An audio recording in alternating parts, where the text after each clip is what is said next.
For a limited time, you can get 6 months of unlimited local news access for only $2 at inforum.news/deal. We're honoring World Press Freedom Day, and along with this deal, we're giving you free access to our news website for 24 hours on May 3rd, so you can experience the critical role local news plays in keeping you informed. If you'd like to stay connected to your community with unlimited access every day, subscribe now to get 6 months of local news for only $2. Visit inforum.news/deal now before this deal ends on May 5th. That's inforum.news/deal.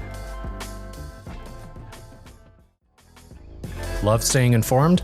Subscribe now and get unlimited access to local news, weather, and sports for just 99 cents a month for your first 3 months at inforum.news/join. Read every story, listen to every podcast, and download the apps that keep you informed and on the go 24 hours a day. So head to inforum.news/join right now to subscribe. What are you waiting for? Get 3 months of local news for just 99 cents a month at inforum.news/join.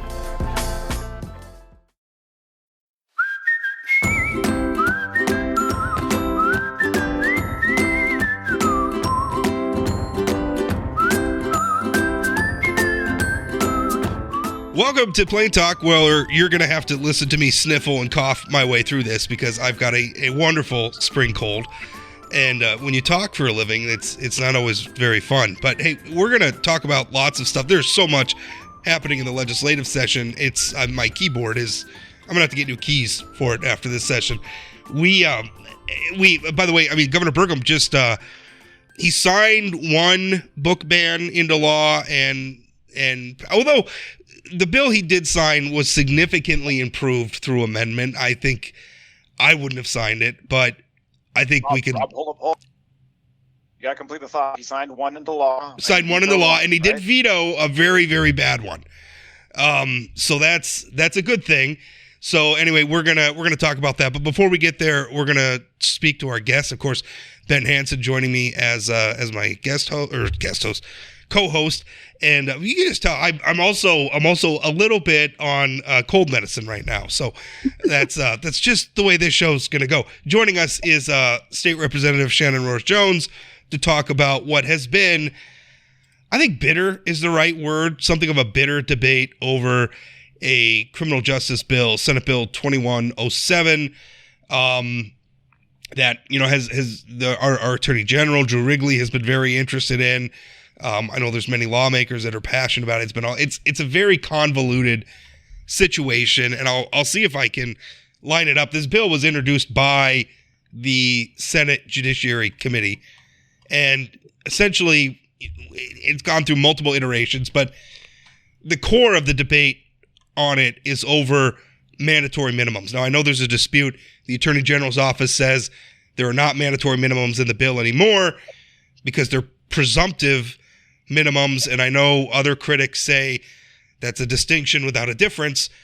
And, on one hand, there's a concern from Attorney General Wrigley that our state is seeing elevated levels of crime, particularly crime related to things like fleeing, crime related to things involving a handgun, like if it's a drug crime involving a handgun, things like that. And he wants tougher sentencing. His contention is our judges aren't doing enough, to sentence and to put those sorts of people away. He says we got to get them off the street. The other side of that is our prisons are full. Our jails are full. Putting more people in is going to cost a lot more money at a time where North Dakotans don't seem to have much of an appetite for tax increases, particularly the sort of property tax increases you would need at the local level. So as my voice begins to give out, having explained all of that, we'll talk with Shannon Roers Jones. And by the way, I should also add, this has gotten a little nasty in that you have the Attorney General who has been out on, and I've spoken with him about this directly. He's probably going to listen to this and maybe call me about it. But I've spoken to Drew about this, but some of the things he said where he's saying certain lawmakers are anti-law enforcement. There's been sort of a back the blue thing. If you back this bill or you back the blue, that some people, including me, have found perhaps a little bit over the line. Anyway, here to talk with us about all of that, Shannon Roers Jones. Shannon, how are you? I'm great, Rob. Did I get all that right? I mean, I want to be fair to both sides in how I'm characterizing this. I think most everything that you said sounds accurate. And I would say that it's unfortunate that this has become as divisive as it has.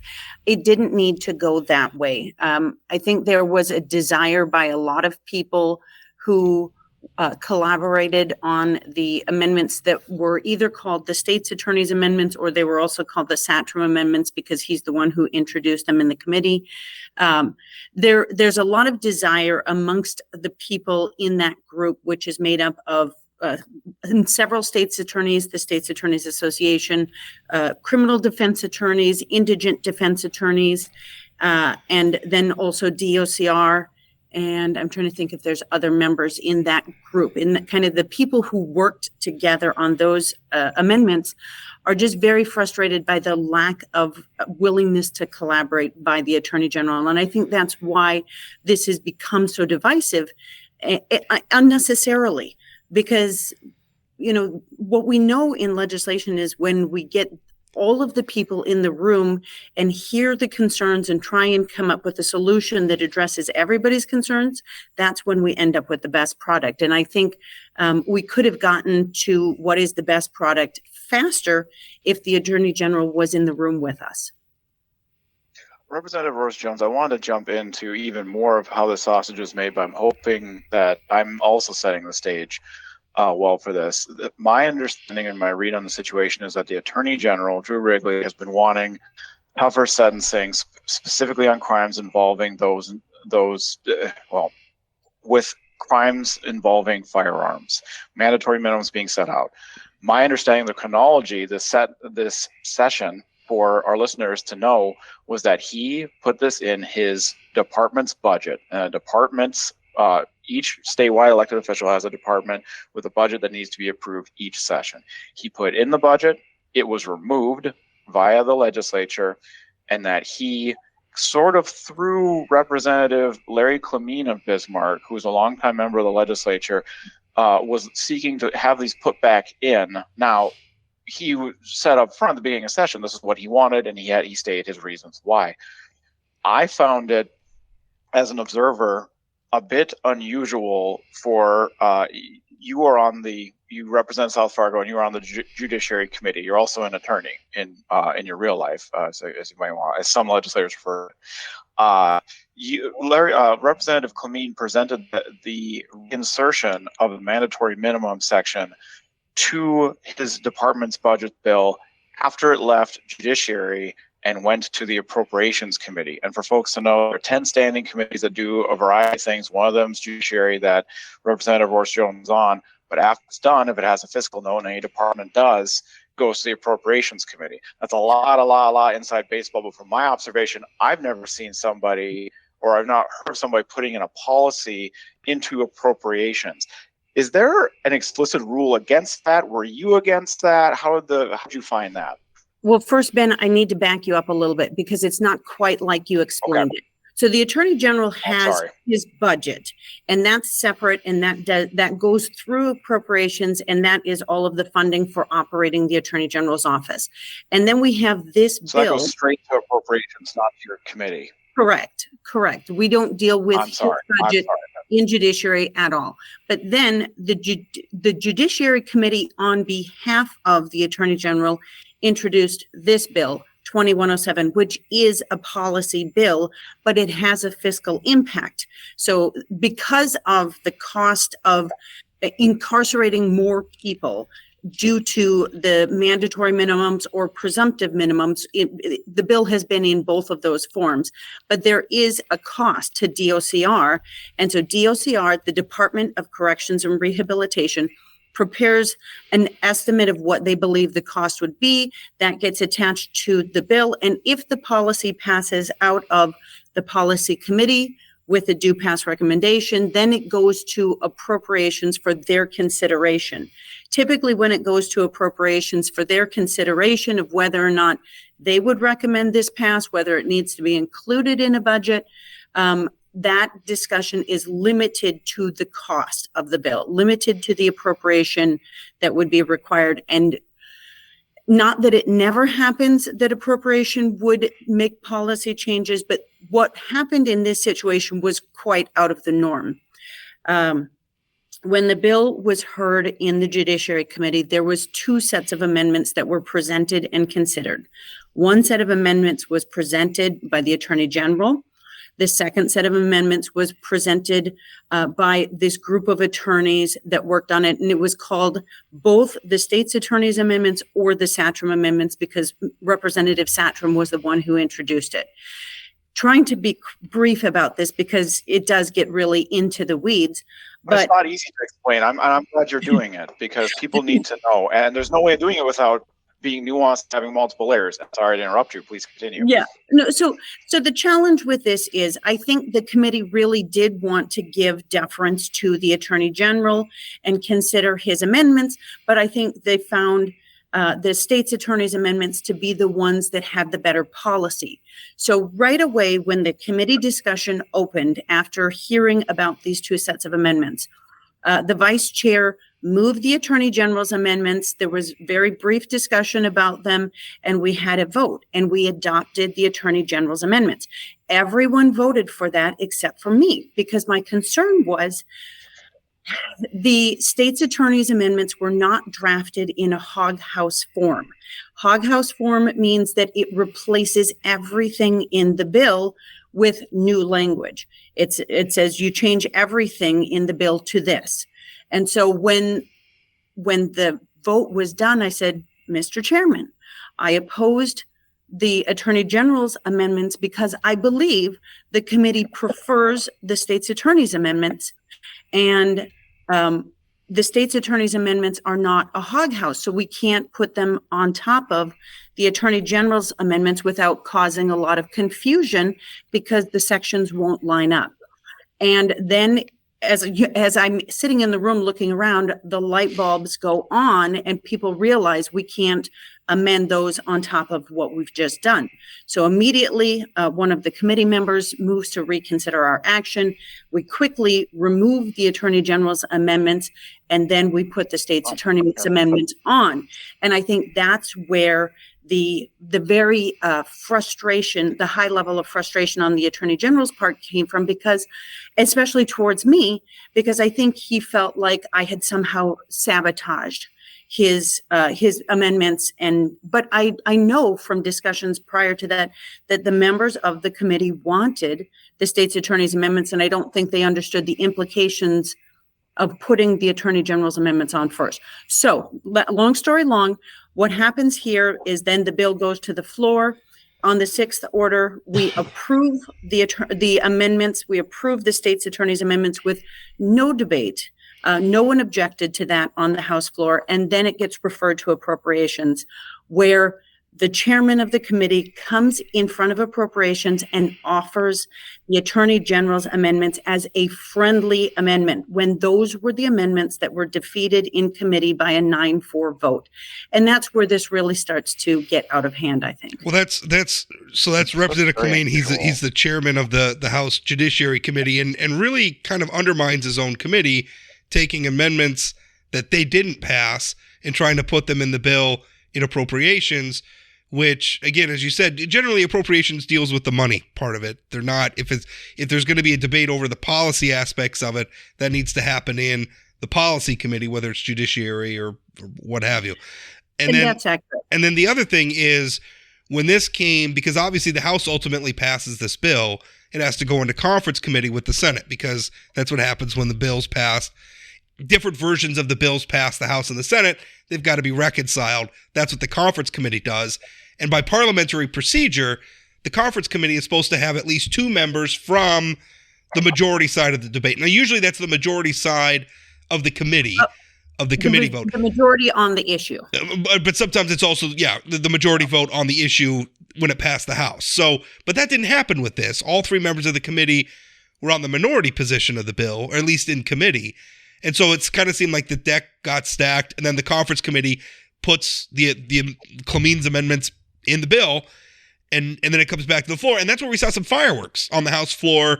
I was watching it late last night, and, people objecting, I think, to the bill, but also really objecting to the way that conference committee was formed. And you had Majority Leader LaForce stand up and admit made a mistake. The conference committee shouldn't have, I forget his exact quote, but essentially said the conference committee shouldn't have been that way.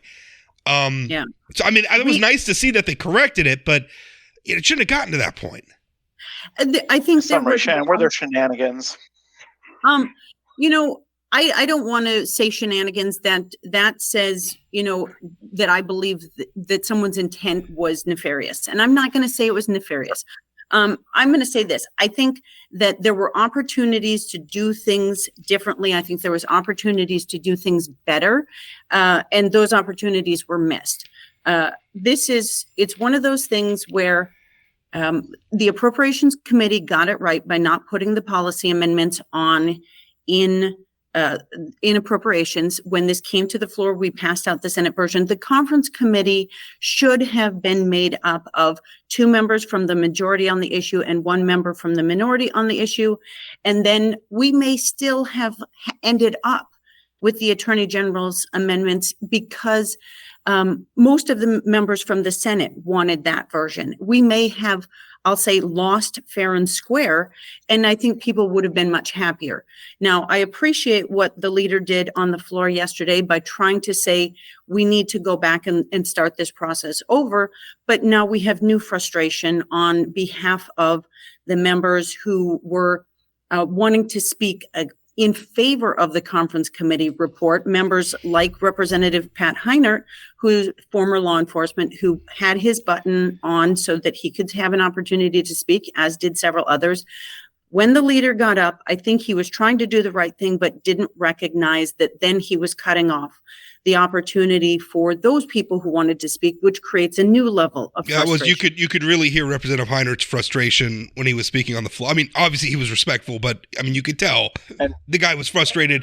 Although they're going to get a chance. I mean, the bill's going to come back eventually at a conference committee again. Let's explain that for listeners too. When you're saying, Representative Roers Jones, that Mike LaFleur Dickinson, who's the leader of the GOP caucus in the House, got up, you're saying by general decorum in the House, he was sort of, in a way, implying a call of the question, ending debate, where in norms on the House, when others have their lights on who are not the majority leader, they typically go first, essentially, and the majority leader typically gets the last word. Was I understanding what you're saying? Well, he made a motion to reappoint the committee, which I think is what cut off the debate. Am I understanding that right? You're both accurate for the most part. The one thing I will say, Ben, is that it is tradition that the leader is the last one to speak and that someone should not get up and speak after the leader. I will also say that tradition has been broken more than a couple times this legislative session. So I don't think that was him speaking was a hard end to debate. I know that there were still others who would have gotten up and debated, but Rob is correct. He made the motion to send this back and reappoint new members to the conference committee, and that's what actually ended the debate. Let's talk a little bit about the comments about leading up to this, where you have the Attorney General. He's done several interviews on talk radio and those sorts of venues where he's talked about, and he's put out tweets where he's talked about certain lawmakers being anti-law enforcement. You've come back and said, because there was a fleeing / shooting incident in Bismarck, that the Attorney General sent information from. I think he sent a video, he sent comments on to lawmakers, to Representative Clemene, who I think then distributed it wide in the legislature, where he said, I think the Attorney General's intent was to show this is sort of anecdote that I'm talking about. This is what I think that this law will address. And then you came back on him and said it's inappropriate for you to do that. The BCI has a role in investigating this. You're at the head of the BCI. It's inappropriate for you to speak to a little bit, because it seems feud is the word that comes to mind a little bit. There's a war of words going on there that's gotten a little personal. Yeah, and I think it's really unfortunate. I'm not interested in starting a feud with the Attorney General. I don't want to get into a tit for tat things, but I think certain things need to be brought to light where things are being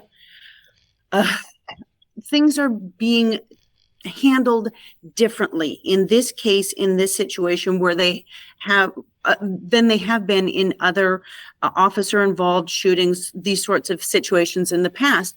And I mean, when you see something like this, in a recent officer-involved shooting in Fargo, we had 51 days elapsed between the time of the incident and the time that the Attorney General made a statement about the investigation.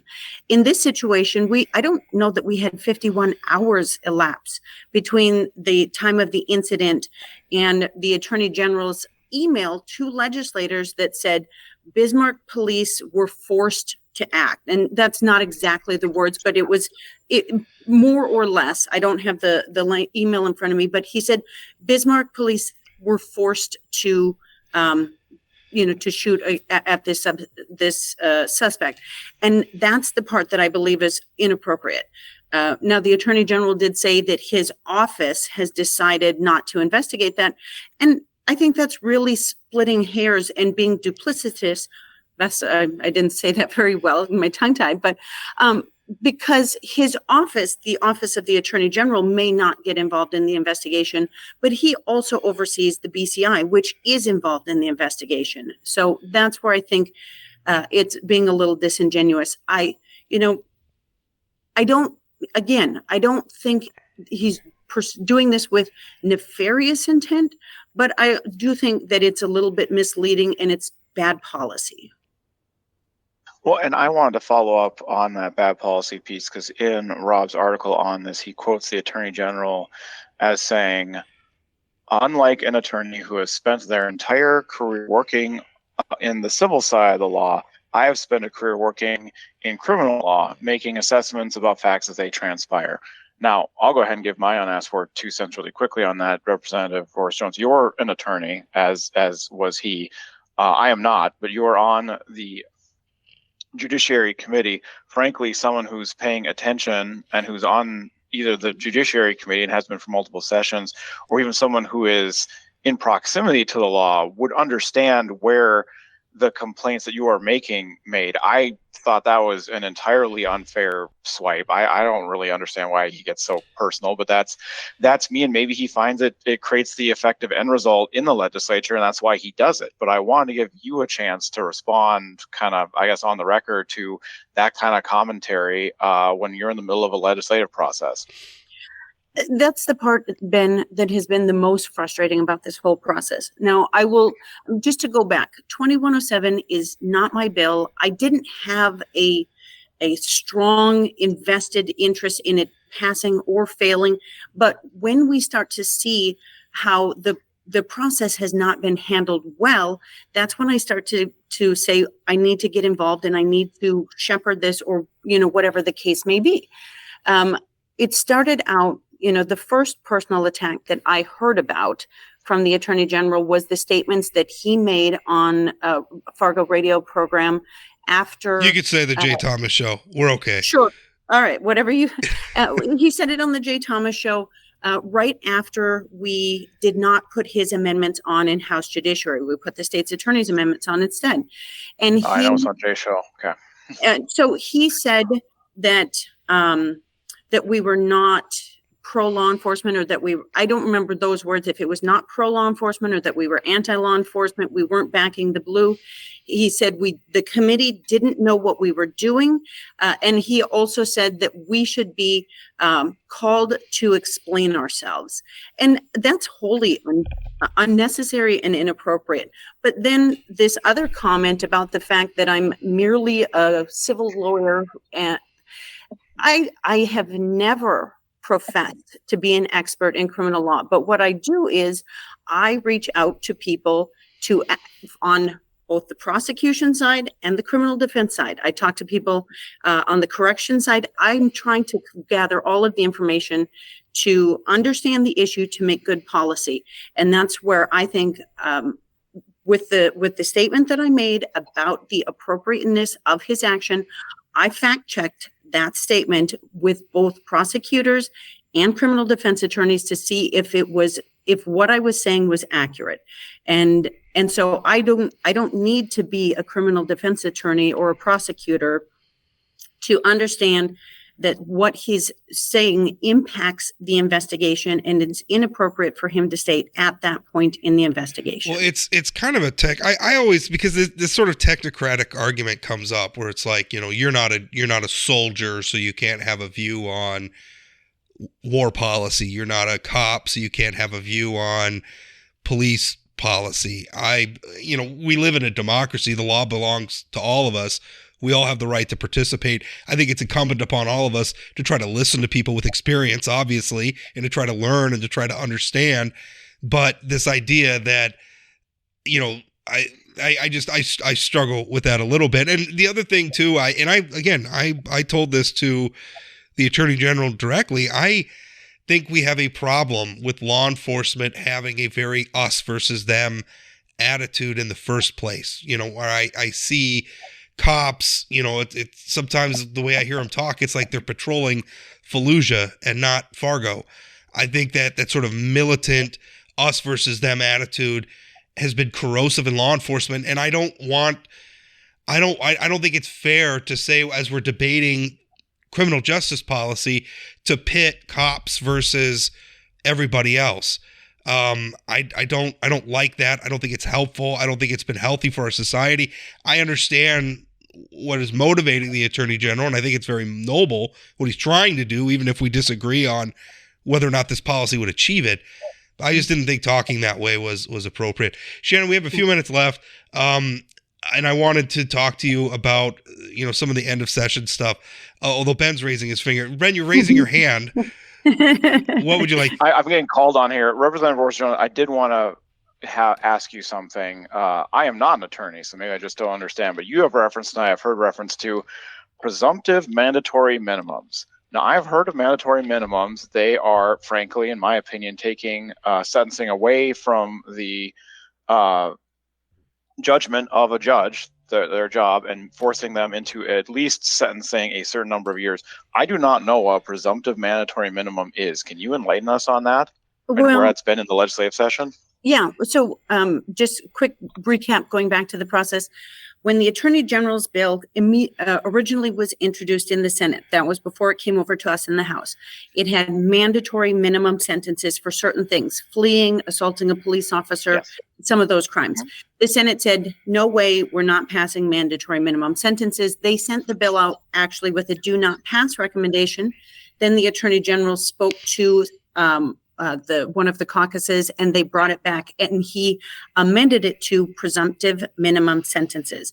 Now, the reason you've never heard of it before is because it doesn't exist in another jurisdiction in this country.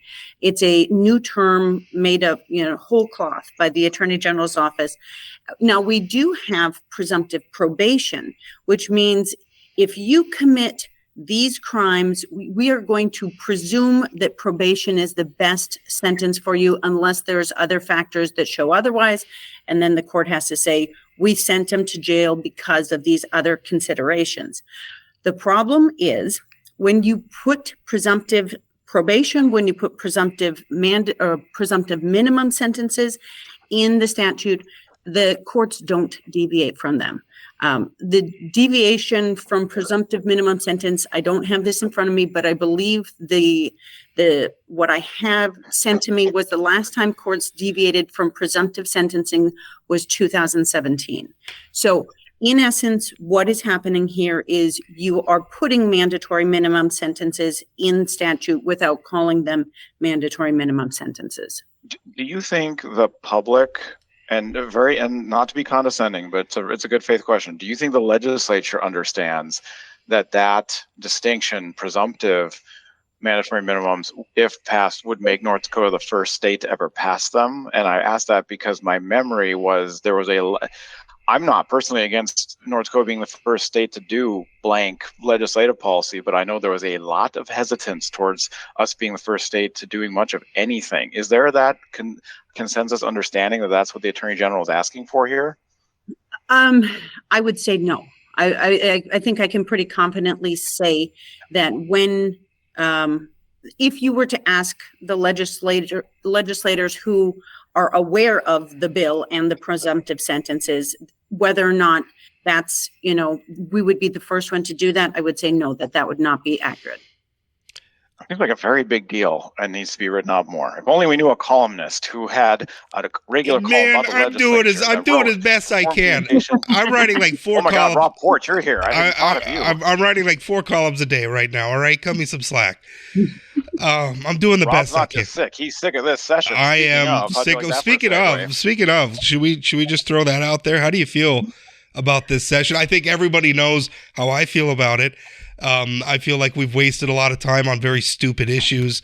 I don't feel good about this session. I think it's been ugly. What do you? I'm somebody who's inside it. How do you feel about it? I would say I feel the least satisfied overall about this session out of the 4 sessions that I've been here. What does that mean?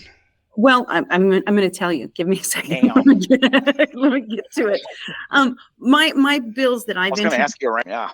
Personally, have been reasonably successful. I introduced 12 bills. Of the 12, 9 of them have passed, and those are done. And so on a personal level, I feel like that has gone well. But on a whole, I feel like we have spent entirely too much time and too much of our political capital passing bills that affect tens of North Dakotans. Right?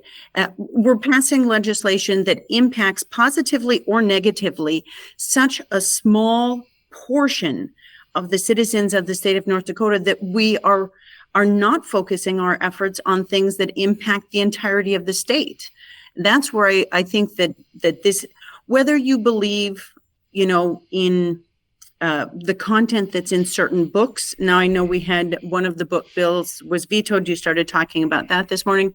Whether or not you think the content in certain books that was talked about is appropriate or not, that's a local issue. For the most part, we're talking about 1 or 2 books that were objected to in 2 libraries, where the books at those local libraries were either moved into an adult section or removed from the library. It was resolved at the local level, and we don't need to implement statewide policy for a situation that was resolved at the local level. When it comes to, whether or not we should allow health care for transgender youth, I really struggled on that day, because before we passed the bill that says the state knows better than parents and doctors what's in the best interest of their children, we passed a bill that says the parent is the ultimate decision maker, the primary decision maker for what's in the best interest of their child. It was such a moment of being in the twilight zone that it was hard to really wrap my head around the fact that we passed a bill on, it was February 17th. We passed a bill that said the parent is the primary decision maker for their child. And then shortly thereafter, we passed a bill that says the state knows better than parents and doctors what's in the best interest of children. What do you think it would take to move this legislature in volume and focus towards issues, to your point, that affect all or the vast majority of North Dakotans, with things like workforce issues, childcare? I think of bills like, we had bills talking about capping insulin prices. We had bills talking about, whether you agree with them or not, there was one bill consequential issues on prescription drugs. There were 20 whatever bills on to regulate the lives of transgendered persons in the state of North Dakota. Clearly, the focus is not placed on the former, and you're expressing frustration with that. What do you think it would take to change the direction of the very large ship that takes a lot of time to turn around, that is the legislature? Is that the leader's job in the House? Is that the governor's aim or discretion? Is it going to be squarely on the shoulders of voters? What do you think it would take? And it might not just be one thing. Ben, if I had a good answer for that, I would probably be in a higher position in this legislature than I am right now. But I don't. I mean, very honest answer. I don't know if it's limiting the number of bills that people can introduce so that they really have to focus their efforts. I don't know if it's more I don't think the leader wants to get into the position of telling members of the legislature you can introduce this or you can't introduce this. I mean, certainly we could have conversations where there was more suggestions about let's focus our efforts on one or two bills and get good policy. But we have a new leader coming into this session. I'm not sure that the time, and every session we have new legislators coming in with new ideas. They don't necessarily understand who are their counterparts that may have similar ideologies that they want to collaborate with. So every session we're coming in a little bit blind as to what other legislators are doing. Maybe if there was some sort of a collaboration platform where we could share ideas and tighten things up before we get here, that would be great. But there's also a lot of people who want to keep their idea secret and keep it to themselves so that someone else doesn't steal their idea or start to work against their idea. And so I if I had a good answer, I would certainly share it with you, but I don't know that I have a good answer in this system that we're working in right now. Well, I think part of the answer, the new leader. Yeah. No, I'm sorry. I think part of the answer too is political, which, I mean, as this legislature, as I wrote in the column that published this morning, there's as this legislature has been going on, the NDGOP's local districts have been reorganizing, picking the leadership who will stand astride the candidate selection process for the next cycle. But that's probably a topic for Ben and I to chat about. We've used more of your time.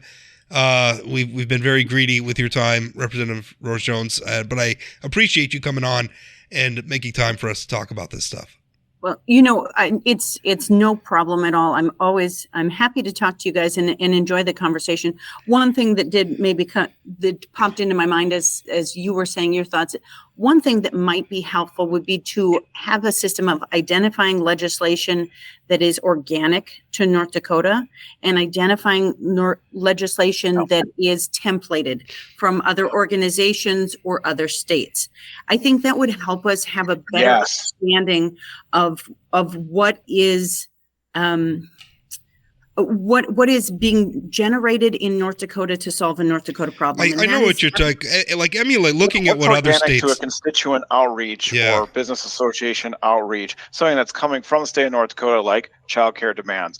What are insulin prices costing people? Take any, what kind of regulation is some industry finding burdensome specific to a North Dakota association versus, as you're saying, Shannon, something that's out of a bill mill, something that's passed in 30 states because it's trendy, and frankly, it's probably not even going to be worth being trendy, but it's gathering clicks online. Yeah.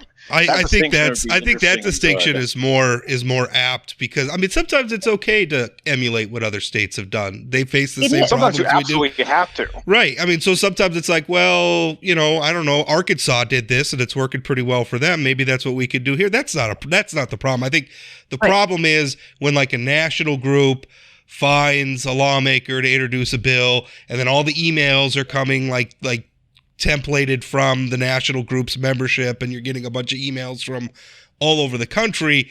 That's problematic. But I don't know a good rule. I would like to see an ability to maybe just take some bills and just kill them right off the bat. Like, and the thing is, I do it in a transparent way. Like maybe somebody can make a motion on the floor and just say, listen, we all know how we feel about this. Because how many bills we go and they get hours and hours of testimony and they come and they just get absolutely losing a landslide on the floor. Maybe we can identify some of those, make motions, and just spare ourselves the committee time and kill those right away. But do it with a whole floor vote, right? And I mean, maybe there's a way to craft it so that we're not turning it over to secret backroom deals. Do it in the transparent way, but something like that. Anyway, we could pontificate about that on a whole other podcast show. We're going to let Representative Roers Jones go. Thank you. Thank you so much, guys. I appreciate the time.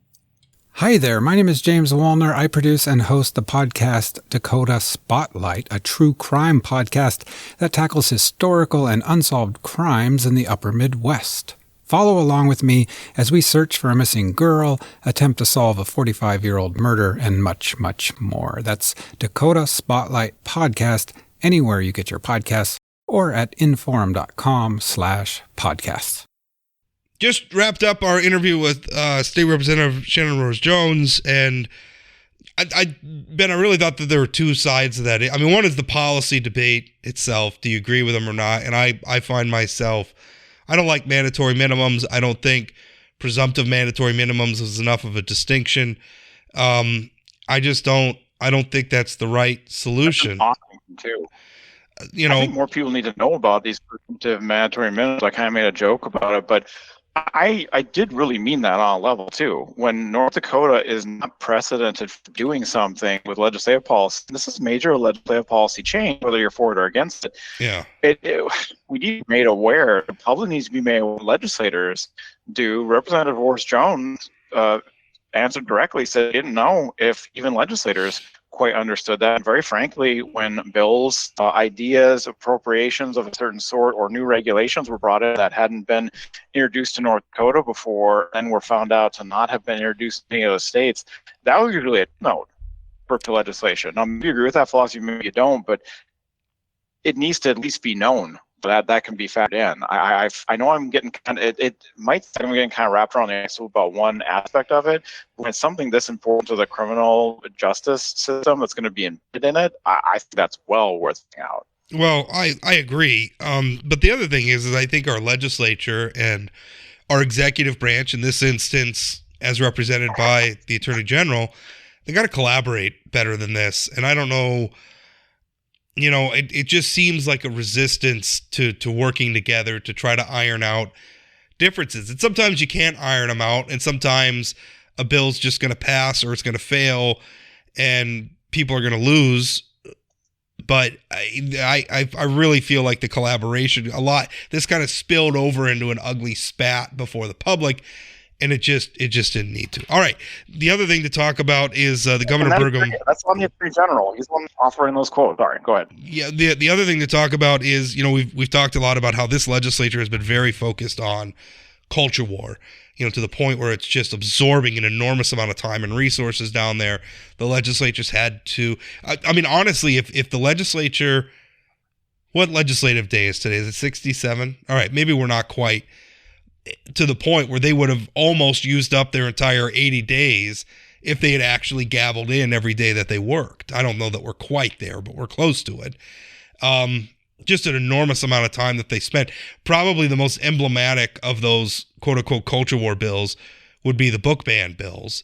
Governor Burgum signed one today, the Senate bill, he vetoed the Senate bill, which came from Senator Keith Boehm, which was, I mean, it was a terrible, terrible bill that would have, it defined, sexually explicit material in such a broad way that just about everything from Hustler to Shakespeare would fall under its auspices. It threatened, it menaced librarians with criminal penalties if material was found in their libraries that ran afoul of these very broad, very vague definitions. Now, there was, the defense about that saying was that if the librarians knowingly or willfully, I think was maybe the terminology, had that material in there. So they're saying, well, if they don't know it's there, as long as they do something about it when it's called to their attention, then they're fine. I don't know. I have a problem with threatening to put librarians in jails over books. I think fundamentally, that's a horrible setup. It really is. Essentially, I'm sorry, it's saying that was stop police. Now, and like you said, under the auspices, you couldn't have the Bible in a library, could you? I mean, by a strict reading of the statute, no, I don't think you could. And again, so much of it is vague. Like what's offensive or explicit to me might not be to you. Right? I mean, so I really have a problem. We're going to put subjective definitions of obscene materials in the law, and then we're going to create we're going to put librarians in jeopardy, criminal jeopardy, I think that was absurd. Now, Governor Burgum did sign the House version of the bill introduced by Majority Leader Mike LaFleur. Now, this bill started out just as bad as the Senate bill. It was amended, and I know there was some collaboration with the librarians on it. It was, amended to narrow its scope down to children's libraries and to provide basically a mechanism by which a book could be moved out of the children's area into the adult area if need be. I still don't think it's necessary. I still don't agree with the motivations. I think it's at least something we can live with, I guess. It still feels like we're placating a very noisy minority that we really shouldn't be appeasing. I don't understand why, and I've shared this with you off air as well, The governor has won his last 2 elections, the only political races he's ever ran in his life, by well over 70%. And when you get into that position of power and you're the chief executive of the state, now he can't propose legislation. We have a weak governorship when it comes to the legislative process, and that's not commentary on Doug Burgum. That's just how the setup is, and that's fine. That's probably what the state of North Dakota could have. But use that office, both the hard power of the veto and the soft power of thought leadership, to steer away from this instead of this eternal, well, maybe if we just placate the more fundamentalist factions of my own party just one more time, maybe they'll be satisfied. They will not be. No. The Rick Beckers of the world will come out of the woodwork and they will primary you. And the only way to win is to win. Yeah. Simply take a firm stance and say, this is too much government interference with a public employee's life. This is too much oversight and enforcing subjective standards onto another citizen that is literally against, it is against the basic tenets of liberty. It sucks. These bills are bad. I don't know why the majority would put his weight behind it, except for I do. He thought it was something that his constituents wanted, and it's a product of living choice. in. It's a product of living in what is arguably the most populist era in American history, thanks to the influence of the internet and social media, where small groups of people can amplify their voices. I don't think most North Dakotans felt that there was any problem at all in our libraries. And yeah, a couple of the lawmakers, waved around some books that, frankly, were pretty provocative. And I think a lot of people probably say, yeah, that book shouldn't be in the children's library. But absolutely. But again, we had local mechanisms that worked. When I talked to the Minot's got one of the largest public libraries in the state. And when I talked to the librarian there, she said over the last 10 years that she's been there, roughly decade, there were like 4 challenges. So where was the problem that we're trying to solve? Again, it's about appeasing, a small number of people. And I don't want to make it sound too like I don't think Burgum should have signed the second bill. I'm just trying to point out it was watered down quite a bit. It's not as bad. It was still unnecessary. It was up to me. I would have vetoed it. And by the way, one of the things we've been talking about too in this context, we could broaden up the scope of our conversation a bit, is, all of these terrible bills that get introduced, and how do we sort of triage them so that we're not spending all these, because a lot of them failed. A lot of them did fail, and that's a good thing. How do we sort of triage it so that we're not spending all of this time on these I think what our guest said were, bills that impact tens of North Dakotans. How do we sort of triage it? I think there's a lot of ways to do it. One way, I think, is to instead, and I don't even think it requires a law change. I wish our governors were more open about talking about what they'll veto. Instead of it being a mystery, like, it goes to Governor Burgum's desk, will he veto it? You're going to have a mystery sometimes. But he doesn't comment on things before they reach his desk. That is his choice, and that is the precedent. I really wish he would be collaborating the whole time and say it needs to meet a certain threshold in order to get my signature pen. I think the precedent comes from a long-standing misinterpretation of the state constitution that the governor is prohibited from threatening a veto. That's wrong. He's prohibited by the state constitution for threatening a veto in exchange for something else. Right, so he can't go to a lawmaker and say literally for personal favors. And right? I think it's literally for like bribery. It's like if you don't hire my brother-in-law, I'm going to veto your bill or something like that. Or if you don't make a donation to my political campaign, right? That's illegal. That should be illegal. But it's not illegal for him to even say, "Hey, there's you guys put in a $20 million appropriation for this county road project. Actually, needs to be 30, and if it's not 30, I'm going to veto it." That's actually, I think, in the purview of what he can say and do.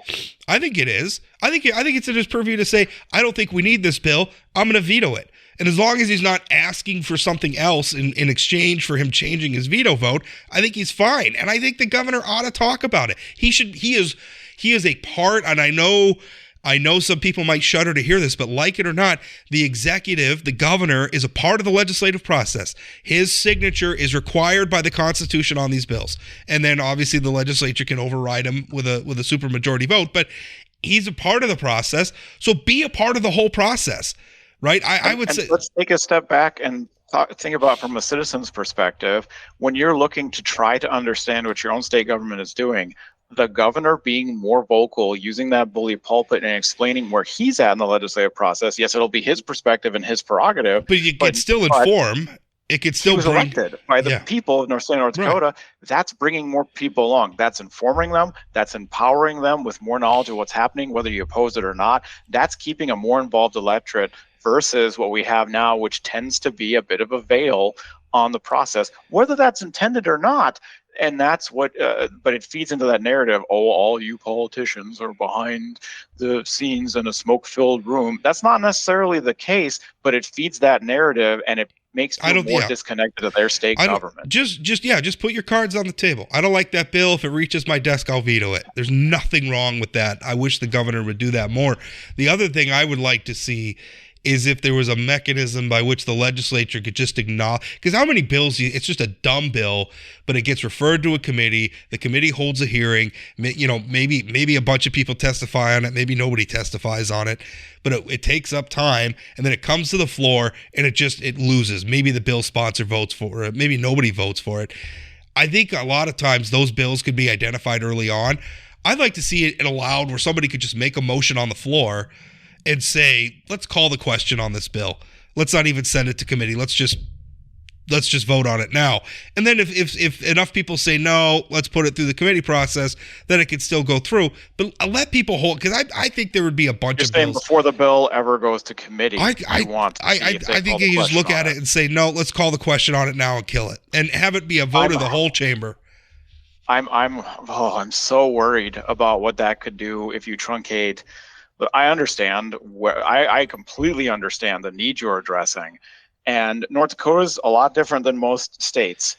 North Dakota, once you have your committee hearing, you go to the floor no matter what. There are states where it's too far in the other direction, where the committee chair can just take the bill and say, I don't like this, and stick the bill in their pocket, and literally that's the end of that bill. They don't. See, that's why I like the idea of a floor vote, because it's like you're asking the whole chamber, do we really even want to spend time debating this?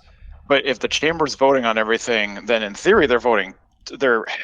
With whatever they don't kill, they're voting twice. They're voting to send it to committee, and then they're voting in the committee. They're voting a recommendation in committee, and then they're voting it on the floor. If you could kill it in committee, maybe that process is truncated to the point where it is still a democracy. You still have voting members, and it died in committee, so it didn't go to the floor. Maybe that weeds it out faster, and it creates a little bit more fear, for lack of a better term, or caution with legislators thinking to themselves, well, I really got to get this out on a floor vote. I can't just bypass a committee with whatever thing my little faction or my little internet trolls are telling me to do or say. Maybe. I'm not.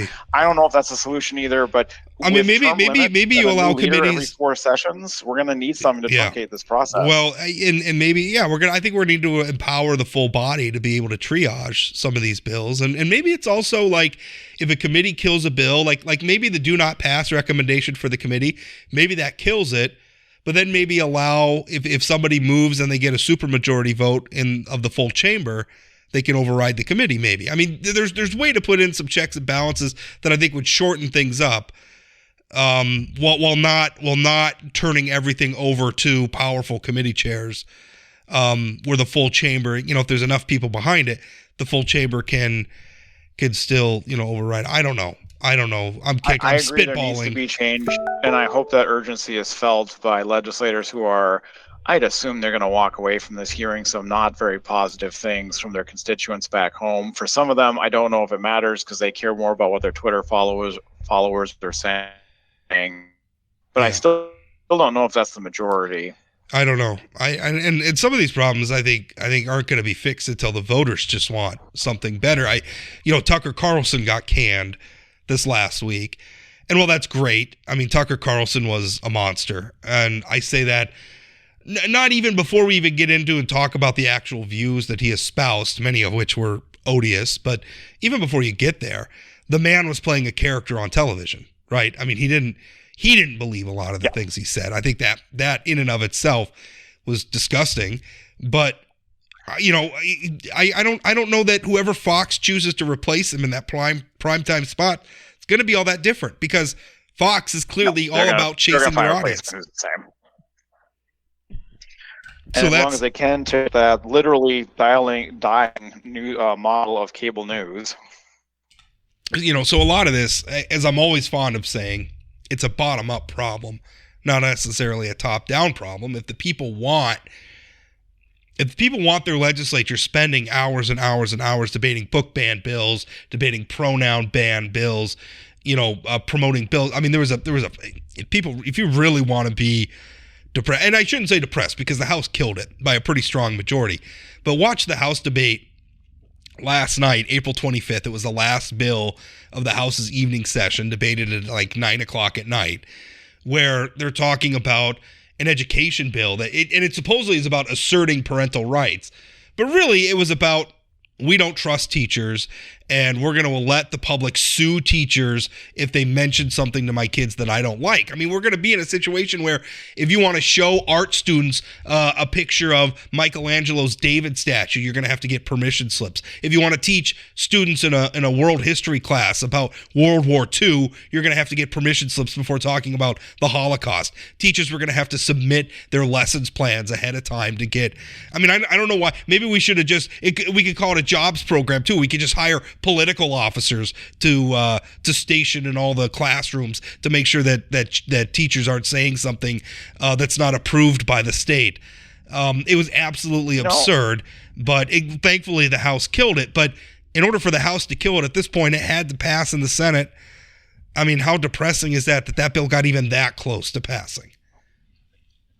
I mean, Minot's kind of delegation, I don't know what's up with them these days, but when I was in the legislature, back in my day, there was a Republican legislator up there, long serving, named Andy Maragos, who had one of my all-time favorite quotes. I can't remember which session it was. I was only in there for 2, but we were voting on something like this, where the government had to come in and be very concerned and tell you what's what, and we walked away, and both he and I voted against it. I can't remember if it passed or not, and he walked by me and he said, "They're gonna save us from ourselves, Ben. They know better than us." Yeah, well, and I laughed, and now it's the prevailing attitude. It's depressing to watch the people who are screaming the loudest about liberty and waving their "Don't tread on me" flags in the air, basically promote big government, up to and including big infinitely. Yeah. Up to and including big spending, because I wrote about the latest fiscal updates from Legislative Council this morning, and we're on pace for a 25% increase in the general fund spending this session. Now, that's going to change. There's still a $200 million hole in the budget where there's a gap between revenues and general fund spending. So that 25% figures, it's going to change, maybe dramatically I don't know. But as it stands now, boy, I don't know what's conservative about this legislature at all. It's big government on social issues. It's big government on spending issues. How is any of this about limited government? Expecting consistency in the modern political era is a fool's errand. But it's a fool's errand I continue to die on my sword with, to mix my metaphors. But I saw so many bills, so many things that said, well, we can't do this, we can't do that, usually aimed at, what from my side of the aisle would be a well-intended, according to us, regulation or spending or new program. You can't do that because it's already happening, or the local branch already has a solution for that. You can't mandate 2 people on a train. 1 person's fine because the federal government's going to take care of that. That's not our job. You can't mandate $10 an hour minimum wage. It's silliness. Businesses are already paying people $15 an hour, so we don't need to put into law. To which the response is, well, if they're already paying 15, the 10 wouldn't affect them. Why would it matter? Why wouldn't you do this? But now we hear, we have to ban this kind of health care from people from these kind of medical professionals. Well, they're saying these surgeries don't happen to minors under the age of 18. Doesn't matter. We got to put it in the law. Well, okay, there's a process in libraries for parents to call out things in children's sections of the books. In fact, they used it for the books in question. Doesn't matter. Now the state's got to put it in the law. We got to do it now. And it's just rabid.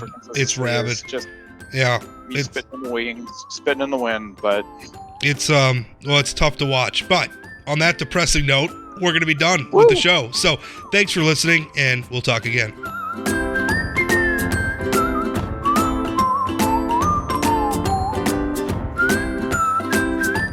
Did you know Forum Communications Company has a robust podcast library?